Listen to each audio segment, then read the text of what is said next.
정양산성 발굴 작업은 대단한 일입니다. 20년에 걸쳐 발굴 조사만 12번이고 발굴 조사가 끝난 곳은 복원까지 연달아 진행하고 있는데 지자체의 의지, 문화재청의 협조 없이 불가능한 과정입니다. 첫 번째 학술 조사는 무려 2000년으로 우리나라가 IMF의 직격을 맞고 허리띠를 졸라매던 시기였죠. 정양산성이 어디 있는지 알고 나면 더욱 대단합니다. 영월 계족산 능선이 남서쪽으로 늘어뜨린 능선을 남한강이 깎아내어 절벽을 만들었는데 그 위에 발 하나 내디딜 틈 없는 곳에 성벽을 올렸습니다. 워낙 험지이다 보니 성 내부도 대부분 급경사지이고 서쪽으로 있는 골짜기 약간의 평지에 건물지가 몰려 있습니다. 그래도 불안했는지 능선에 위치한 성벽에는 치같은 구조물을 축조하여 방어력을 극대화했고 주 접근로인 서쪽 완만한 지형에는 외성을 쌓았습니다. 여기에는 계단식 밭을 축조해서 식량 작업에도 노력했으니 마치 한국의 마추픽추 같은 느낌입니다. 예전에 단양과 영월을 이어주던 국도가 절벽 아래 남한강변을 지나는데 현재는 폐쇄되고 유휴지에 넓은 주차장이 마련되어 있습니다. 발전소 샛길로 없는 듯 등산로가 있습니다. 잘 찾아 올라 5분이면 꽤 넓은 평지가 나옵니다. 여기 정조대왕 태실과 태실비가 있지요. 사도세자의 아들인 정조의 흔적을 강원도 깊은 산골 절벽 능선에서 보는 기분은 상당히 오묘합니다. 강점기에 창경원으로 태양아리를 꺼내가고 성물들은 흩어져 있다가 불과 최근에 현 위치에 다시 모셔놓았지요. 태실은 국군과 관련된 것이라 생각해서 명당이나 명산에 조성했습니다. 우리 전통의 산신 개념과 합쳐져 전국 각지에 위치했는데 사시는 곳 주위에 태봉이나 태산이 있는지 살펴보시는 것도 좋은 이야깃거리가 되겠습니다. 태실이 있는 고을은 명예와 함께 관리할 의무도 부여됐기 때문에 당시 영월에서 계족산 인근을 중요하게 생각하고 또한 관리했었음을 미루어 볼 수 있습니다. 정조치세를 생각하면 단종의 명예가 회복되고 비로소 묘호와 신의가 영월 장릉에 모셔진 것이 1698년 이로 말미암아 영월부로 승격된 지 얼마 안 되었을 시기입니다. 원래는 발전소 뒤 독립된 260고지에 있었는데 지금은 이곳에 있습니다.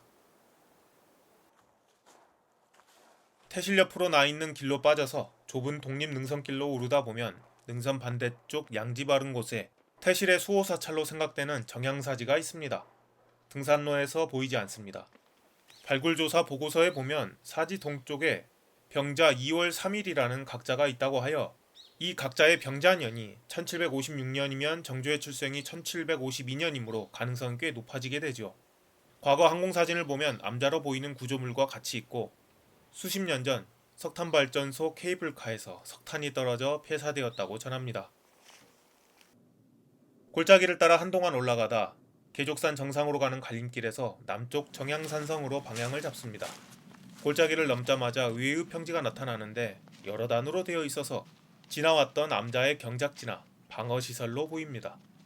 정확하게 성으로 올라가는 길목입니다. 계단식 평탄지를 지나면 능선 너머로 정양산성의 전단부가 보이기 시작하죠.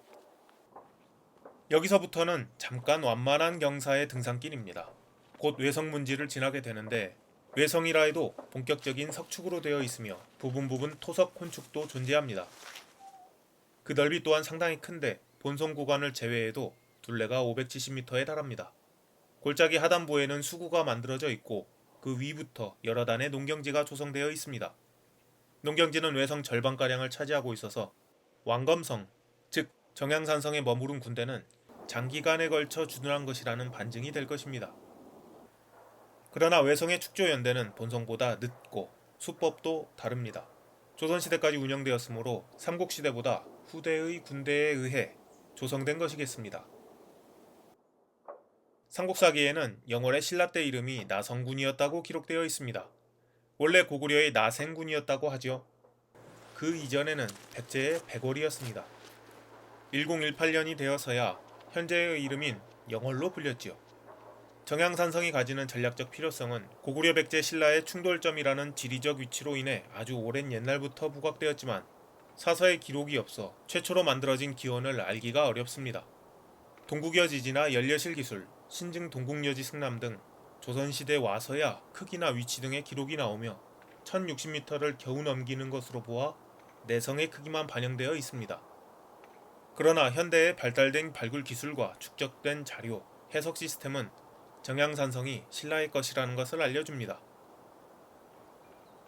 신라의 성들은 남한강 남한을 따라서 특징적으로 배치되어 있습니다. 송계리산성에서 시작해 애산리산성, 고성리산성, 정향산성을 거쳐 대야산성과 온달산성을 지나 단양적성에 닿습니다.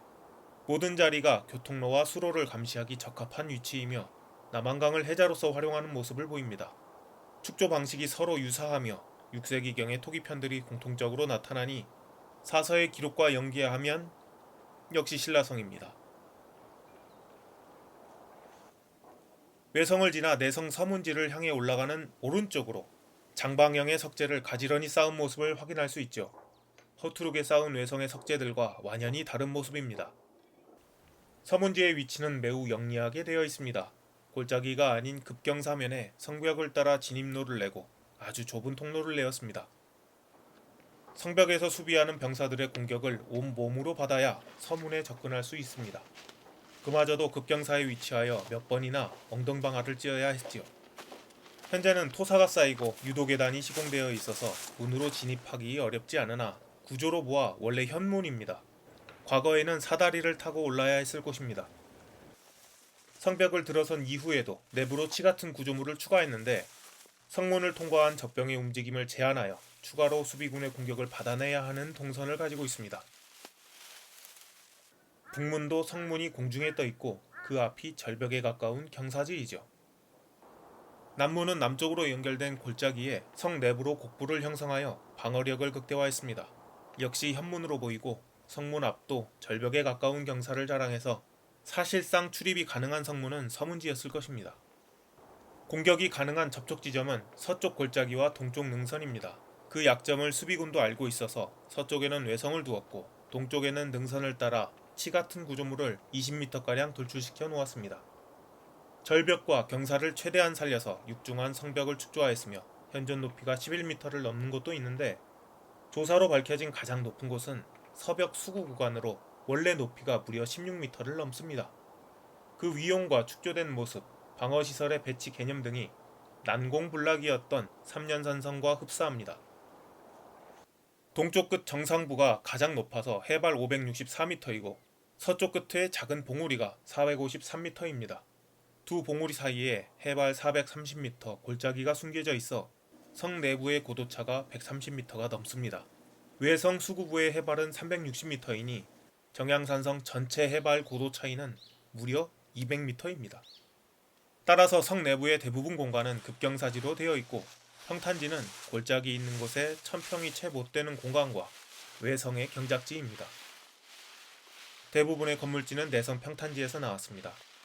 신라 건물지가 대다수인데 몇몇 건물은 주춧돌 없이 석재를 채워 대지를 마련했습니다.